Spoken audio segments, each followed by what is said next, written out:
അപ്പോൾ ഇന്നാണ് എൻ്റെ ഫ്രണ്ടിൻ്റെ മാരേജ്. അപ്പോൾ രാവിലെ എണീറ്റ് വീട്ടിലായതുകൊണ്ട് തന്നെ വലിയ ജോലിയൊന്നും ഇല്ലായിരുന്നു. ബ്രഷ് ചെയ്ത് കുറച്ച് നേരം സിറ്റ് ഔട്ടിലൊക്കെ ചെന്നിരുന്ന് പിന്നെ മോളെ കുറച്ച് കാര്യങ്ങളൊക്കെ ചെയ്തതിന് ശേഷം ഞാൻ എൻ്റെ സാരിയും കാര്യങ്ങളൊക്കെ എടുത്ത് വെച്ച് സാരി ചൂസ് ചെയ്ത് നിൽക്കുകയാണ്. ഇക്കാർന്ന് സാരി ഉടുത്താൽ മതിയെന്ന് ഉമ്മായും പറഞ്ഞ ഈ സാരി ഉടുക്കുന്നത്. പക്ഷേ ഞാനൊരു ഗെറ്റ് റെഡി വിത്ത് മീ എടുക്കണമെന്ന് ഭയങ്കരമായിട്ട് ആഗ്രഹിച്ചതാണ്.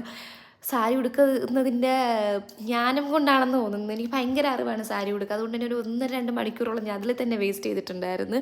പിന്നെ അതൊക്കെ കഴിഞ്ഞ് വാപ്പ എന്നെ വർക്കിലൊക്കെ ഉണ്ടാക്കി. പിന്നെ ഞാനും എൻ്റെ ഒരു ഫ്രണ്ടൊക്കെ ബസ് കയറി വന്ന് കല്ലമ്പലത്ത് വെച്ചിട്ടായിരുന്നു മാരേജ്.